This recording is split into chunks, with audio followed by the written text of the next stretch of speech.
السلام علیکم۔ کہانی گھر میں خوش آمدید۔ آج کی کہانی کا نام ہے منحوس ڈھانچہ۔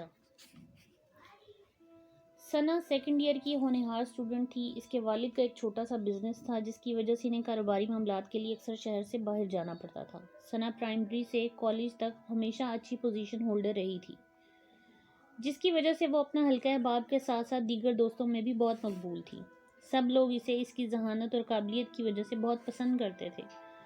اسکول سے کالج میں ایڈمیشن لینے کے بعد ثنا نے وہاں بھی خود کو منوا لیا تھا اور بہت کم عرصے میں کالج کی ذہین اسٹوڈنٹس میں اس کا شمار ہونے لگا تھا۔ ٹیچر حضرات اسے بہت قدر اور عزت کی نگاہ سے دیکھتے تھے۔ وہ اس کی قابلیت اور محنت کا ذکر اکثر اسٹاف روم میں کرتے رہتے۔ فرسٹ ایئر میں اچھے نمبروں کے ساتھ ساتھ اس نے بیولوجی کے پیپر میں تمام سیکشنوں میں سے سب سے اچھے نمبر لے کر ٹاپ کیا تھا، اور اس سلسلے میں کالج انتظامیہ نے ایک چھوٹا سا فنکشن کر کے اسے ایک بڑی ٹرافی اور تعریفی اسناد سے نوازا تھا۔ ثنا کے گھر میں اس کے کمرے میں اس قدر بڑی ٹرافیاں جمع ہو گئی تھیں کہ اب تو ان کے رکھنے کے لیے بھی کوئی جگہ باقی نہ بچی تھی، کیونکہ وہ تعلیمی سرگرمیوں کے ساتھ ساتھ غیر نصابی سرگرمیوں میں بھی بڑھ چڑھ کر حصہ لیتی رہتی تھی، اور اکثر جیتنے کی وجہ سے اسے وہاں سے بھی ٹرافیاں ملتی تھیں، اور اس طرح اس کے پاس ٹرافیوں کا اچھا خاصا خزانہ بن گیا تھا۔ ابو کا اچھا بزنس ہونے کی وجہ سے گھر میں پیسے کی ریل پیل تھی، اسی لیے اس کی ہر خواہش دم توڑنے سے پہلے پوری ہو جاتی تھی۔ غرض وہ ایک اچھی اور آسودہ زندگی گزار رہی تھی، لیکن اتنی آسائشوں کے باوجود اس میں غرور نام کی کوئی بات نہیں تھی۔ اسے اللہ تعالیٰ نے اچھی ذہانت کے ساتھ ساتھ اچھی شکل سے بھی نوازا تھا، اور اس کے چہرے کی طرف دیکھنے والا دوبارہ پلٹ کر اسے ضرور دیکھتا تھا۔ گوری رنگت، ستوان ناک، کالی کالی بڑی بڑی اور جھیل جیسی آنکھوں میں جیسے ہر وقت نشہ اترا رہتا تھا۔ قدرت نے اس کی آنکھوں میں ایسا حسن دیا تھا کہ وہ بغیر سرما لگائے ہر وقت سرمگی دکھائی دیتی تھی۔ باریک باریک گلابی ہونٹوں پر ہر وقت مسکراہٹ طاری رہتی تھی۔ اس سے ملنے کے بعد ہر کوئی اس سے دوبارہ ملنے کی تمنا کرتا۔ لمبا اور پتلا جسم ہونے کی وجہ سے یوں لگتا تھا جیسے اللہ تعالیٰ نے اسے کسی بہترین سانچے میں ڈھال کر بنایا ہو۔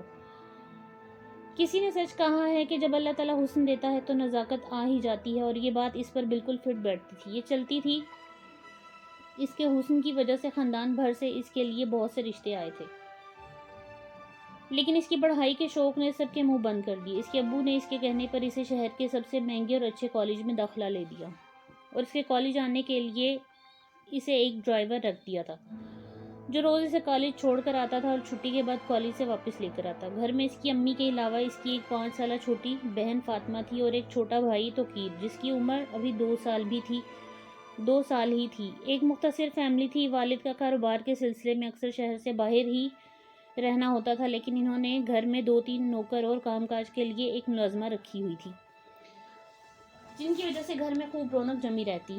ان لوگوں کے اچھے سلوک کی وجہ سے سارے گھر کے ملازم ان کی عزت کرتے تھے، اور کئی بار تو ایسا بھی ہوا کہ ان میں سے جب کسی کو کسی دوسرے گھر سے اچھی تنخواہ کی پیشکش ہوئی تو انہوں نے انکار کر دیا اور اس گھر کو چھوڑ کر کسی اور گھر میں جانے کا تصور بھی نہیں کرتے۔ اور یہ بات سچ بھی تھی کہ ثنا کے والد نے انہیں ہمیشہ گھر کے فرد کی جگہ ہی سمجھا تھا، اور ہر خوشی کے موقع پر یا تو عید تہوار پر انہیں نئے کپڑے دینے کے ساتھ ساتھ نئے جوتے بھی خرید کر دیے، اور اس کے ساتھ ساتھ عیدی کی صورت میں نقد روپے بھی دیے۔ اپنی خوشیوں میں شریک کیا انہیں ہمیشہ۔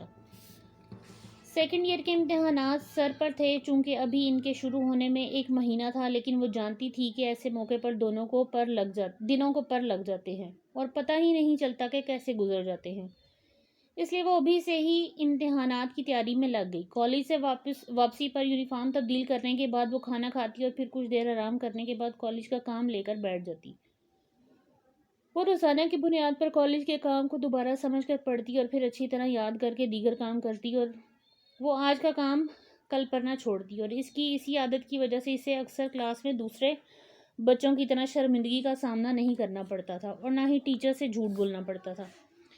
آج بھی حسب معمول اس نے روزانہ کی طرح کام سے فراغت حاصل کرنے کے بعد اپنی کتابیں الماری میں رکھ کر دوسرے روز کالج میں کیے جانے والے کاموں کی لسٹ اپنی رائٹنگ ٹیبل پر رکھ دی، جو اس نے صبح کالج جاتے ہوئے لے جانے کے ارادے سے رکھی تھی۔ دوسرے صبح کالج کے لیے نکلتے وقت اس نے وہی لسٹ اٹھا کر اپنی یونیفارم کی جیب میں رکھ لی اور ڈرائیور کے ساتھ کالج پہنچ گئی۔ آج بیولوجی کا پریکٹیکل تمام پیریڈز کے آخر میں رکھا گیا تھا، اسی لیے کالج کی چھٹی سے 1 گھنٹہ پہلے انہیں پریکٹیکل ہال میں پہنچنے کا پیغام کالج کی چپڑاسی کے ذریعے موصول ہوا۔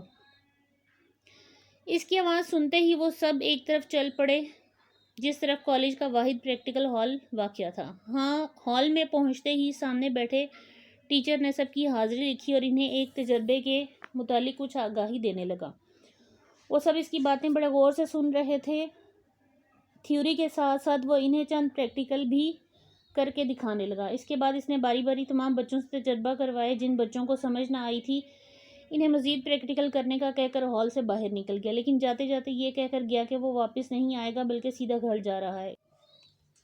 اس کے کلاس سے نکلتے ہی سب نے ایک لمبا سانس لیا اور سب گروپس کی صورت میں اپنے اپنے تجربات کو دوبارہ کرنے میں مصروف ہو گئے۔ ثنا کو سمجھ تو آ گئی تھی لیکن وہ اپنے ایک تجربے کو دوبارہ کرنے کی خواہش رکھتی تھی۔ فرسٹ ایئر کی طرح وہ اس سال بھی پوزیشن لینے کی کوشش کر رہی تھی۔ وہ چاہتی تھی وہ ہمیشہ کی طرح اس بار بھی اپنی پوزیشن برقرار رکھے۔ جس جگہ کالج کی بلڈنگ تعمیر کی گئی تھی وہ کسی زمانے میں ایک پرانا قبرستان تھا۔ پھر نہ جانے کیا ہوا کہ کس طرح لوگوں نے پورے قبرستان پر قبضہ کر کے وہاں قبروں کی جگہ اپنے مکانات تعمیر کر لیے۔ بات ماننے والی تو نہیں تھی لیکن یہ حقیقت اس وقت موجود تھی، اور دیکھتے ہی دیکھتے وہاں ایک بڑے کالج کی بلڈنگ بھی وجود میں آ گئی۔ مفت کی زمین کا فائدہ اٹھانے کے چکر میں کالج انتظامیہ نے قبرستان کی اچھی خاصی زمین پر قبضہ جما لیا۔ محکمہ اوقاف والے اس لیے کچھ نہیں کہتے تھے کیونکہ انہوں نے خود ناجائز قبضہ کر کے وہاں اپنے مختلف دفاتر بنائے تھے۔ غرض عجیب قصہ تھا کہ جیسے اندھیر نگری چوپٹ راج۔ کالج کی بلڈنگ تقریباً 4 ایکڑ پر مشتمل تھی اور اس میں بہت سے کلاس رومز اور ایک بڑا پریکٹیکل ہال تھا جس میں بچوں کے تعلیمی نصاب کے لیے اور تجربات میں استعمال ہونے والے سامان پڑا رہتا تھا۔ بائیولوجی کے لیے مختلف جار میں پرندوں اور بہت سے موذی جانوروں کے اجسام حنوط کیے موجود تھے جو بچوں کی تعلیمی آگاہی کے لیے رکھے گئے تھے۔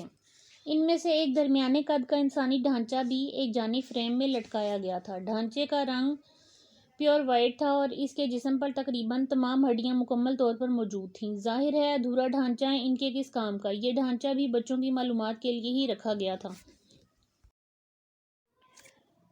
تمام گروپس پریکٹیکل کرنے کے بعد آہستہ آہستہ ہال سے کب نکل گئے یہ تو ثنا کو پتہ ہی نہ چلا۔ وہ اپنے پریکٹیکل میں اس قدر غرق تھی کہ اسے یہ بھی احساس نہ ہوا کہ اس وقت وہ اکیلی ہال میں موجود تھی۔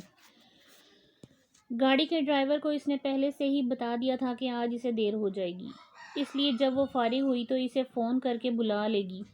کالج کا بوڑھا چوکیدار اسے ہال میں مصروف دیکھ گیا تھا اور اس وقت تمام کلاسوں کا ایک چکر لگانے میں مصروف تھا۔ اسے معلوم تھا کہ ثنا ایک ہونہار بچی ہے اور بغیر ضرورت کبھی کالج میں نہیں رکتی، لیکن آج جب اس نے دیگر بچوں کو پریکٹیکل ہال سے نکل کر کالج سے باہر جاتے دیکھا تو سمجھ گیا کہ یہ سب ہال میں سے اپنا کام نپٹانے میں مصروف تھے۔ ثنا اپنے کام میں اس قدر کھوئی ہوئی تھی کہ اسے پتہ بھی نہیں چلا کہ کس وقت اس کے پیچھے وہی ڈھانچہ آن کھڑا ہوا تھا جو ایک کونے میں فریم میں لٹکا ہوا تھا۔ ثنا کو محسوس ہوا کہ جیسے کوئی کڑکڑاتی ہوئی چیز اس کے پیچھے موجود ہے۔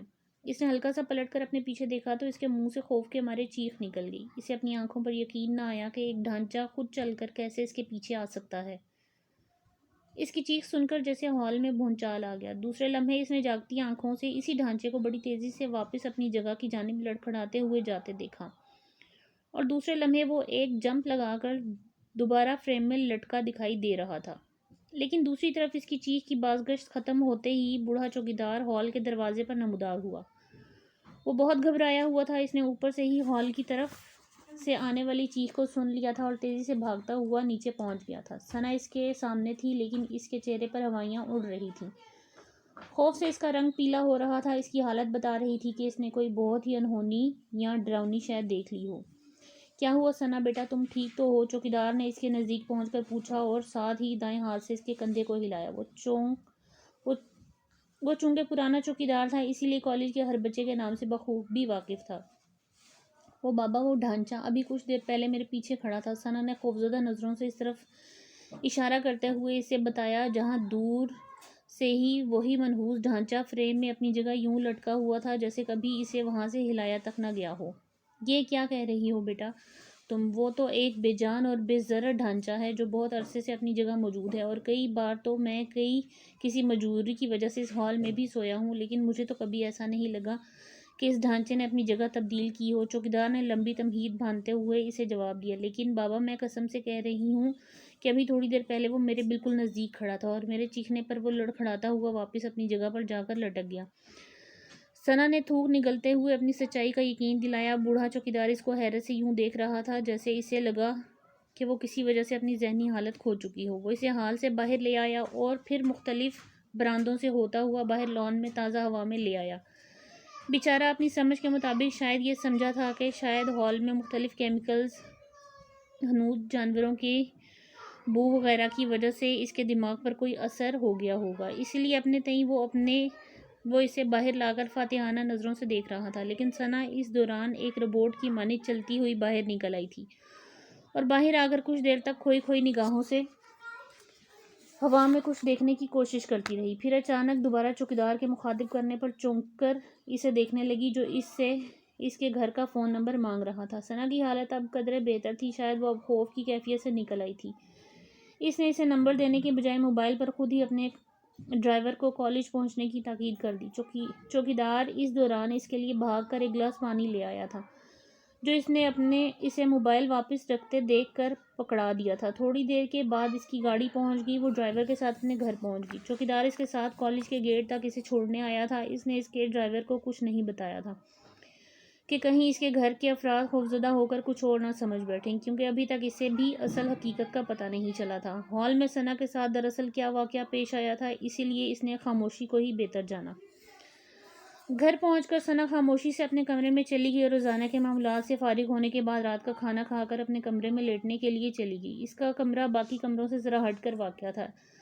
ایسا اس نے اس لیے کیا تھا تاکہ شور شرابے سے بچ کر سکون کے ساتھ اپنی پڑھائی کر سکے۔ جو ملازمین ان کے ہاں کام کرتے تھے ان کے بچے بھی اکثر گھر میں ہی کھیلتے کودتے رہتے تھے، جس سے گھر میں ہر وقت رونق لگی رہتی تھی۔ لیکن اس نے الگ تھلگ کمرہ لے کر کسی قدر شور سے جان چھڑائی تھی۔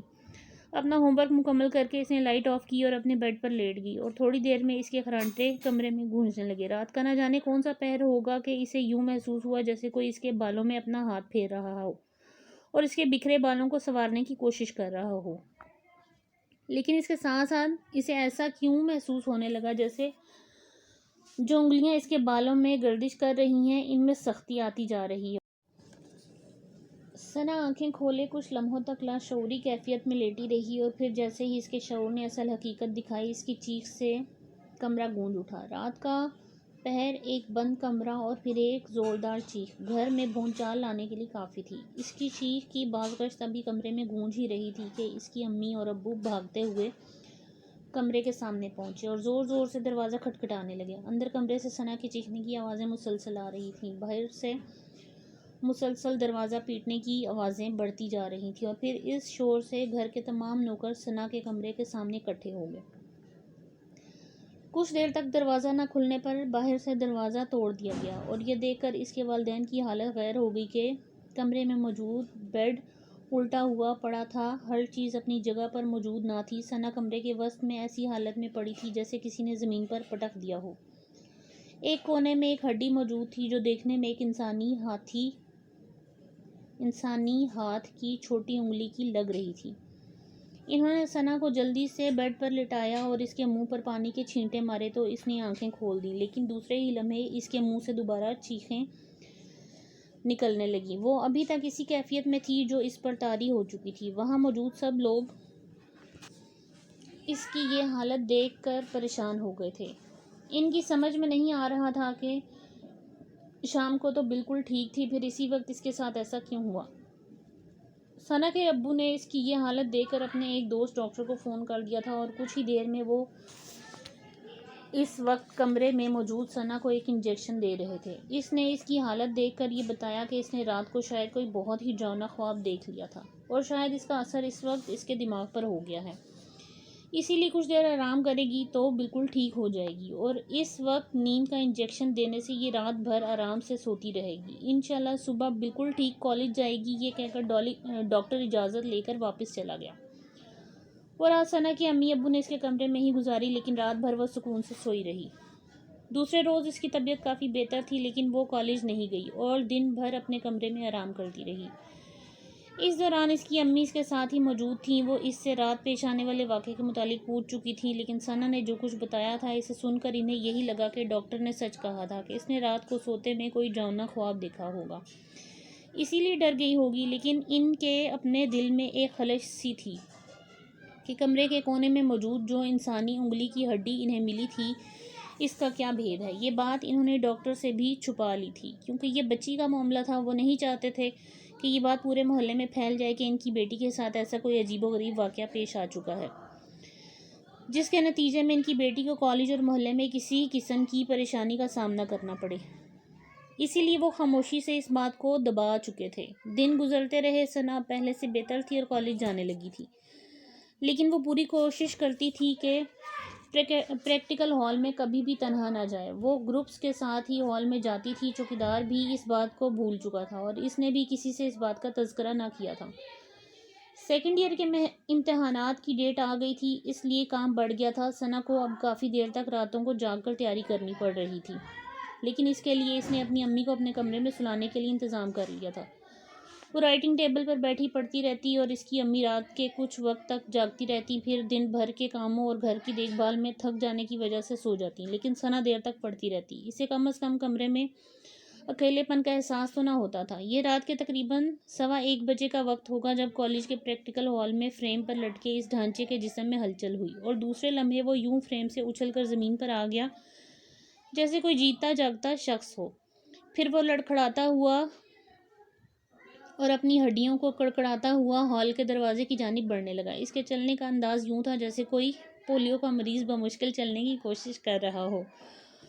ہال کا دروازہ بند تھا، لیکن وہ یوں اس کی جانب بڑھ رہا تھا جیسے اس کے نزدیک پہنچتے ہی کوئی باہر سے اس کے لیے دروازہ کھول دے گا۔ لیکن دوسرا لمحہ بہت حیرت ناک تھا کہ وہ اس دروازے میں سے یوں نکل گیا جیسے وہ دروازہ بند نہ ہو بلکہ کوئی ریشمی پردہ ہو جسے ہٹا کر وہ باہر نکل گیا ہو۔ برآمدے میں پہنچ کر وہ باہر لان میں پہنچا اور پھر اپنا دایاں ہاتھ ہوا میں بلند کر دیا۔ اس کے ہاتھ میں 4 انگلیاں تھیں اور چھوٹی انگلی غائب تھی۔ ہوا میں ہاتھ بلند ہوتے ہی جیسے اس کا جسم اوپر اٹھنا شروع ہو گیا ہو اور پھر ایک حد تک پہنچ کر فضا میں پرواز کرنے لگا۔ انسانی نگاہوں سے زیادہ بلندی پر ہونے کی وجہ سے وہ زمین پر موجود دوسرے لوگوں کی نظروں سے محفوظ تھا، اور ویسے بھی اس وقت رات کا 1:15 بج رہا تھا، اور کسی کو کیا ضرورت پڑی تھی کہ وہ بغور آسمان کی جانب دیکھ کر اپنا وقت ضائع کرتا۔ ویسے بھی رات کے وقت ہر کوئی آرام کی غرض سے نیند میں کھویا ہوتا ہے۔ ڈھانچہ فضا میں پرواز کرتا تیزی سے ایک جانب اڑتا جا رہا تھا۔ اس کی رفتار درمیانی تھی۔ اس فضا میں وہ اپنے دونوں ہاتھوں کو یوں چلا رہا تھا جیسے ماہی گیر اپنی کشتی کو چپوں کی مدد سے پانی پر دھکیلتے ہیں۔ اس وقت اگر کوئی انسانی آنکھ یہ منظر دیکھ لیتی تو شاید ڈر کے مارے اس کا سانس رک جاتا۔ بڑا ہی ڈراؤنا اور خوفزدہ کر دینے والا منظر تھا۔ رات کے پہر سفید رنگ کا ایک انسانی ڈھانچہ فضا میں تیرتا ہوا جا رہا تھا۔ یہ منظر دیکھ کر اچھا بھلا انسان پریشان ہو سکتا تھا، لیکن رات کی تاریکی میں لوگ ایسا منظر دیکھنے سے محروم رہ گئے تھے۔ ڈھانچہ تیزی سے تیرتا ہوا اس طرف بڑھنے لگا جس طرف ثنا کا گھر تھا۔ اوف میرے خدایا، یہ کیا تھا؟ وہ ڈھانچہ سیدھا ثنا کے گھر کے دالان میں اتر چکا تھا۔ گھر میں کوئی کتا وغیرہ نہ تھا، ورنہ شاید وہ اس کی موجودگی سب پر اشکار کر چکا ہوتا۔ تمام ملازمین اپنے اپنے کوارٹروں میں آرام کر رہے تھے اور ثنا کے ابو بھی اپنے کمرے میں تنہا سوئے ہوئے تھے، کیونکہ ثنا کی امی اس کے کمرے میں لیٹی ہوئی تھی۔ چنانچہ زمین پر لڑکھڑاتے ہوئے اس طرف بڑھنے لگا جس طرف ثنا کا کمرہ موجود تھا۔ اس کا انداز ایسا تھا جیسے وہ پہلے بھی اس کے کمرے کی طرف جا چکا تھا۔ رات کے 1:45 بج چکے تھے۔ ثنا کو اب نیند آنے لگی تھی۔ اس نے تمام کتابوں کو ایک جگہ ترتیب سے رکھا اور پھر لیٹنے کے لیے امی کے ساتھ بیڈ پر جا کر لیٹ گئی۔ اس کی امی گہری نیند میں خراٹے لے رہی تھیں۔ ثنا کو بھی اپنی آنکھیں بوجھل محسوس ہونے لگیں اور دوسرے لمحے وہ بھی نیند کی وادیوں میں کھو چکی تھی۔ نہ جانے رات کے کس پہر اس کی آنکھ کھلی تو اسے پیاس محسوس ہوئی۔ اس نے ساتھ رکھی تپائی پر پانی کے جگ کو دیکھا تو وہ خالی تھا۔ شاید اس کی امی کو جگ بھر کر لانا یاد نہ رہا تھا۔ پیاس سے اس کا حلق خشک ہو رہا تھا۔ اس نے اپنی امی کو اٹھانا مناسب نہ سمجھا اور خود جگ اٹھا کر کچن کی جانب بڑھ گئی۔ کمرے سے باہر نکل کر اسے کچھ خوف سا محسوس ہوا، جیسے کوئی اسے اپنی آنکھوں سے گھور رہا ہو، لیکن دور دور تک کوئی بھی موجود نہ تھا۔ اسی لیے وہ جگ ہاتھ میں لیے کچن کے اندر داخل ہوئی۔ کچن کی ایک کھڑکی باہر دالان کی جانب بھی کھلتی تھی۔ اسے اچانک ایسا لگا جیسے کوئی ایک دم کھڑکی کے پاس سے گزرا ہو۔ صرف سفید رنگ کی ہلکی سی جھلک محسوس ہوئی تھی۔ اس نے جلدی سے جگ رکھ کر کھڑکی سے باہر جھانکا تو دور تک کچھ دکھائی نہ دیا۔ اس نے اپنا وہم سمجھتے ہوئے سر جھٹکا اور دوبارہ جگ اٹھانے ہی لگی تھی کہ جیسے کسی نے اسے اس کے نام سے پکارا تھا. یوں لگا جیسے کوئی بڑے پیار سے اس کا نام لے رہا ہو. گو کہ آواز بہت ہلکی تھی، لیکن یوں لگتا تھا جیسے آواز جھنکار والے اسپیکر سے آ رہی ہو. اس میں ایک ہلکی سی گونج تھی. وہ حیران ہو کر بڑے غور سے اس آواز کو سننے لگی جو باہر کھڑکی کی طرف سے سنائی دے رہی تھی. اس نے ہاتھ سے ہلکا سا کھڑکی کا دروازہ کھول کر باہر جھانکنا چاہا تو دوسرے لمحے بڑے زور سے کھڑکی کا پٹ بند ہوا اور وہ اچھل کر گرتے گرتے بچی. وہ کچن سے باہر نکلنے کے لیے دروازے کی جانب بھاگی، لیکن وہ پتہ نہیں کس وقت بند ہو چکا تھا. دوسرے لمحے کچن کی لائٹ بند ہو گئی اور صرف کھڑکی سے چاند کی روشنی اندر آ رہی تھی. وہ خوفزدہ ہو کر چیخنے لگی، لیکن اسے یوں لگا جیسے آواز اس کے حلق میں پھنس گئی ہو. دوسرا لمحہ اس کے لیے مزید بھاری تھا جب اس نے کھڑکی کے باہر اسی ڈھانچے کو موجود پایا، اور پھر اس کے دیکھتے ہی دیکھتے وہ ڈھانچہ اس کھڑکی کے راستے یوں اندر داخل ہو گیا جیسے وہ کسی پردے کے پیچھے سے داخل ہوا ہو. خوف سے اس کی آنکھیں پھٹی پڑ رہی تھیں. وہ اپنے بچاؤ کے لیے ہاتھ پیر چلانے لگی، لیکن اسی اثنا میں وہ منحوس ڈھانچہ اس کے قریب پہنچ چکا تھا. دوسرے لمحے اس ڈھانچے نے اسے بڑی مضبوطی سے دبوچ لیا اور اس کی کمر کے گرد اپنا استخوانی ہاتھ لپیٹ لیا. ثنا کا دم گھٹنے لگا. اس نے خود کو بچانے کی بہت کوشش کی، لیکن اسے یوں محسوس ہو رہا تھا جیسے کسی نے اس کا جسم کسی شکنجے میں کس دیا ہو. دوسرے لمحے اس ڈھانچے نے اس کی خوبصورت بالوں کو کچر کچر چبانا شروع کر دیا. وہ انسانی بالوں کو یوں کھا رہا تھا جیسے کوئی سویاں یا شیر خورما کھا رہا ہو. ثنا تکلیف سے چیخ رہی تھی، لیکن اس کی آواز نہیں نکل رہی تھی. بالوں میں کھنچاؤ کی وجہ سے اس کی آنکھوں میں آنسو آ گئے تھے. وہ بڑی بے بسی سے اپنے بال چھڑوانے کی کوشش کر رہی تھی، لیکن اس ڈھانچے نے اسے بڑی مضبوطی سے جکڑا ہوا تھا. جب انسان کی جان پر بنی ہو تو وہ آخری لمحے تک کوشش کرتا ہے، اور یہی سوچ کر ثنا نے خود کو اس ڈھانچے سے آزاد کروانے کے لیے اپنا ایک ہاتھ کسی نہ کسی طرح اس کی گرفت سے چھڑایا اور ایک زوردار مکہ اس کے جبڑے پر مار دیا. ڈھانچہ شاید اس کے لیے تیار نہ تھا، اور ثنا کے مکے نے اس کا جبڑا دوسری جانب گھما دیا اور اس کے منہ سے ثنا کے بال نکل گئے. اس کے ساتھ ہی اس کی گرفت کچھ ڈھیلی ہوئی تو ثنا کو مزید موقع مل گیا اور اس نے پے در پے مکوں ٹانگوں سے اس پر ہلا بول دیا. اب اس کا خوف بھی کسی قدر دور ہو گیا تھا، اسی لیے اس نے دوبارہ چیخنے کے بجائے اس ڈھانچے پر مکوں اور لاتوں کی بارش کر دی.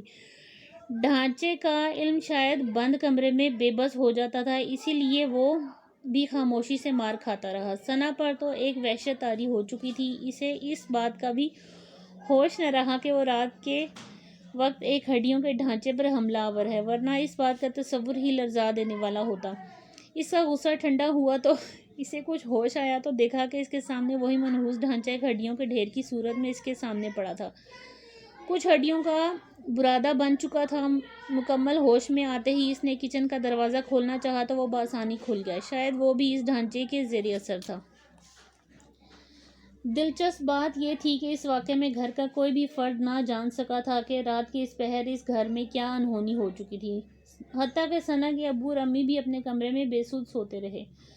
ثنا کچن سے نکل کر سیدھی اپنے کمرے میں گئی اور خاموشی سے اپنی امی کے ساتھ لیٹ گئی. چونکہ اب اس کا تمام ڈر ختم ہو چکا تھا، اسی لیے اس نے کچن کا دروازہ باہر سے بند کر کے اس ڈھانچے کی ہڈیوں کو وہیں پڑا رہنے دیا تھا، تاکہ صبح سب لوگوں کو ڈھانچے کا یہ انجام دکھا کر اپنی بہادری اور سچائی کا یقین دلا سکے. اس سارے واقعے کو گزرے چند سال ہو گئے ہیں، لیکن اب بھی کبھی کبھی جب ثنا کو وہ خوفناک رات اور وہ منحوس ڈھانچہ یاد آتا ہے تو وہ خوف سے ایک جھرجھری لے کر اللہ تعالیٰ کی شکر گزار ہوتی ہے جس نے اسے اس وقت اتنی ہمت دے دی تھی کہ وہ اپنی جان بچانے میں کامیاب ہو گئی، ورنہ وہ ڈھانچہ اس کے بالوں کے ساتھ ساتھ اس کا سر بھی چبا جاتا. لیکن اس سارے واقعے سے اس کے سارے خاندان کے افراد اس کی بہادری کے قائل ہو گئے تھے. بعد میں انہوں نے پولیس کی مدد سے اس سارے واقعے کو خاموشی سے دبا دیا تھا. وہ نہیں چاہتے تھے کہ شہر میں یا محلے میں کسی قسم کے خوف کی فضا قائم ہو جائے اور لوگ خوفزدہ ہو کر افراتفری کا شکار ہوں. اس میں چونکہ پولیس والوں کا بھی فائدہ تھا، اسی لیے انہوں نے بھی خاموشی کو ہی بہتر جانا. کالج کی انتظامیہ آج تک حیران تھی کہ آخر ان کے پریکٹیکل ہال میں موجود وہ ڈھانچہ کہاں غائب ہو گیا. شاید اسے کوئی چرا کر لے گیا یا زمین کھا گئی. چونکہ وہ اتنا زیادہ مہنگا نہیں تھا، اس کے لیے سالوں پولیس کو کالج کے چکر لگوائے جاتے. اسی لیے انتظامیہ نے صبر کر کے دوسرا ڈھانچہ منگوا کر اسی فریم میں لٹکا دیا. صرف کالج میں بوڑھا چوکیدار ہی جانتا تھا کہ وہ ڈھانچہ آخر کہاں گیا، لیکن چونکہ وہ اب کالج سے ریٹائر ہو چکا تھا، اسی لیے اس نے بھی اپنے ہونٹوں پر چپ کی مہر لگا لی۔